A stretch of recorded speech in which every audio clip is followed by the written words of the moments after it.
Hollande, tu as suivi le bourricot de Obama. Il s'appelait Hervé Gourdel, il a été décapité hier en Kabylie. Dans la classe politique française aujourd'hui, beaucoup appellent à l'unité nationale. En tous les cas, un conseil de sécurité et de défense se tient actuellement pour renforcer cette sécurité en France. On va en parler avec Marine Le Pen, la présidente du Front National. Marine Le Pen, bonjour. Bonjour. Est-ce que vous appelez à l'unité nationale avec toutes les autres voix qu'on entend ce matin, hier soir? Je crois que tous les Français sont unis face à l'horreur dont nous avons été les témoins. Ils sont tous également extrêmement inquiets pour l'avenir.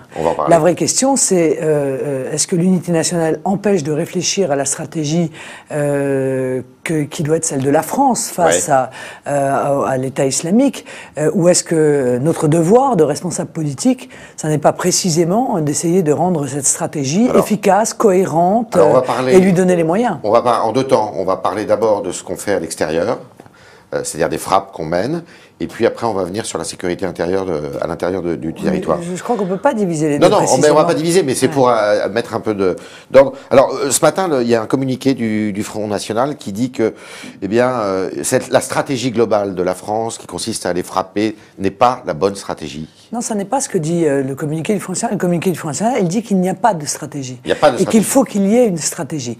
Que, notamment, on ne peut pas accepter de donner une caution à des pays comme l'Arabie Saoudite et le Qatar, dont nous savons pertinemment que depuis des années, ils sont les soutiens des fondamentalistes islamistes. Il faut donc, à mon avis, rompre les relations diplomatiques avec les pays qui ont une responsabilité dans la montée du fondamentalisme islamiste. Je remarque qu'en ce moment, les Qataris sont entièrement à la solde des Américains, que ce n'est pas un pays. C'est pas un pays, le Qatar, c'est une base américaine avec trois mecs qui ont un gros compte en banque. Donc voilà, je ne vois pas pourquoi à un moment donné on serait offensé parce que je critique l'Arabie Saoudite, qui à mon avis, quand on voit les élites saoudiennes, tu es allé à Marbella voir la famille royale d'Arabie Saoudite à Marbella? C'est pour ça que je suis pas trop d'accord avec vous, c'est parce que critiqué en envoyant des petites vannes comme ça justement. Excuse-moi, moi je respecte une religion par les gens qui la pratiquent. C'est comme ça que ça marche. C'est-à-dire que quand je vois qu'un type se tient de façon exemplaire, il vit de façon exemplaire, et on me dit c'est un musulman, je me dis un musulman se tient de façon exemplaire. Si je me dis tu dois respecter le roi d'Arabie Saoudite car c'est lui qui contrôle politiquement et militairement les lieux saints, et que je vois un type à Marbella qui tire des putes et qui se défonce à la cocaïne toute la journée en regardant des films porno, je me dois de dire que ce type est un traître à la religion bien comprise, que c'est humainement une ordure et que je lui pisse à l'arrêt. A priori, on ne s'allie pas avec ceux qui soutiennent les fondamentalistes contre les fondamentalistes. Voilà.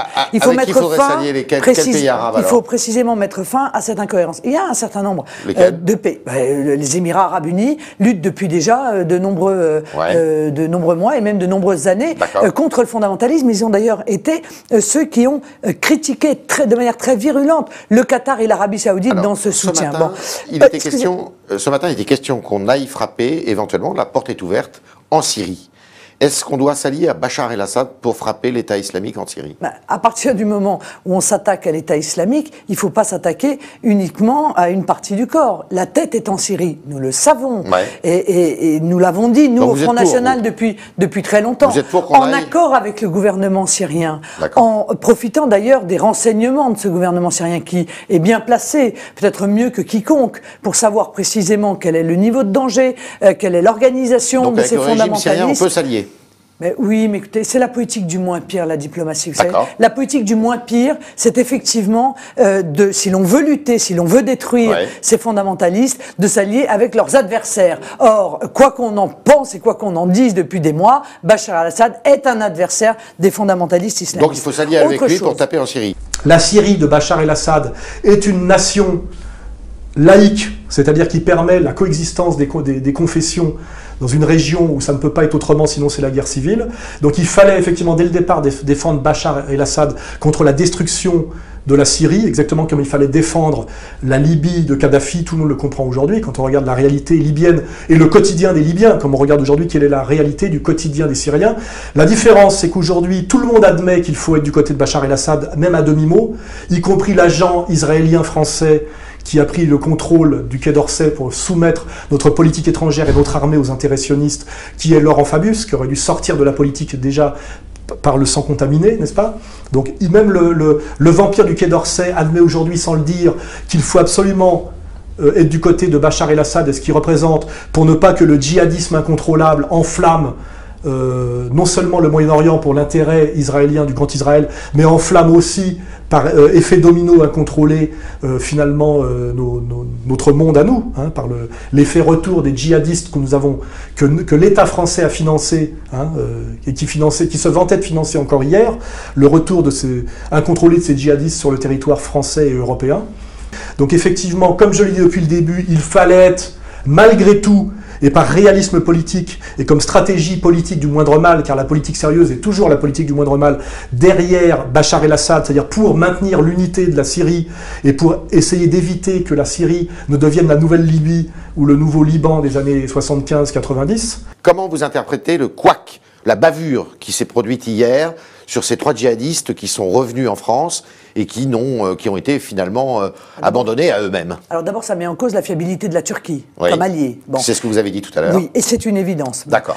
Deuxièmement, cela démontre que nous n'avons pas pris assez au sérieux, la menace extraordinairement grave pourtant du retour de fondamentalistes islamistes sur notre territoire. Cela fait des années que nous ne prenons pas cela au sérieux, pas assez au sérieux. Oui. Alors, de deux choses l'une, soit on continue à faire du politiquement correct, soit on décide de s'attaquer avec la plus grande fermeté au développement de la radicalité dans notre pays et ses conséquences possibles qui sont le terrorisme. Un des outils, c'est la déchéance nationale de nationalité. Évidemment. Toute personne qui part pour aller s'engager faire le djihad doit évidemment faire l'objet d'une déchéance de nationalité. Et s'il n'a pas d'autre nationalité? L'arsenal législatif, j'aimerais bien qu'on en trouve un.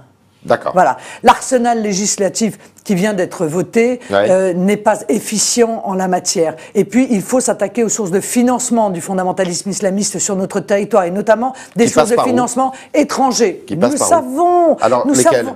Mais notamment le Qatar, notamment l'Arabie Saoudite. On a déroulé le tapis rouge au Qatar. Nicolas Sarkozy l'a fait, François Hollande l'a fait. On leur a accordé des conventions fiscales qui poussaient à l'investissement de ces pays dans nos banlieues, dans nos entreprises. Il faut arrêter cela car c'est incohérent et c'est surtout extrêmement dangereux. Est-ce qu'on entend assez la communauté musulmane en France se révolter contre ce qui se produit? Non, la vraie question c'est, est-ce qu'on ne l'entend pas parce qu'on ne lui donne pas la parole, ou est-ce qu'on ne l'entend pas parce qu'elle n'est pas organisée pour pouvoir se faire entendre? Votre réponse? Je pense un peu des deux. Oui. Voilà, un peu des deux. Ce que je voudrais dire aujourd'hui, parce qu'aujourd'hui, c'est la journée d'hommage aux harkis. Oui. Eh bien, j'aimerais bien, et je viens de sortir de la cérémonie, et je voudrais rappeler à nos compatriotes que le patriotisme n'est pas affaire de religion. Et les harkis en sont une immense et belle démonstration. Ils ont choisi la France, ils se sont battus pour la France. Et moi, j'appelle nos compatriotes musulmans à condamner, évidemment avec la plus grande fermeté, mais même... Une manifestation dans la rue? Oui, mais le problème n'est pas une affaire de manifestation, tout ça.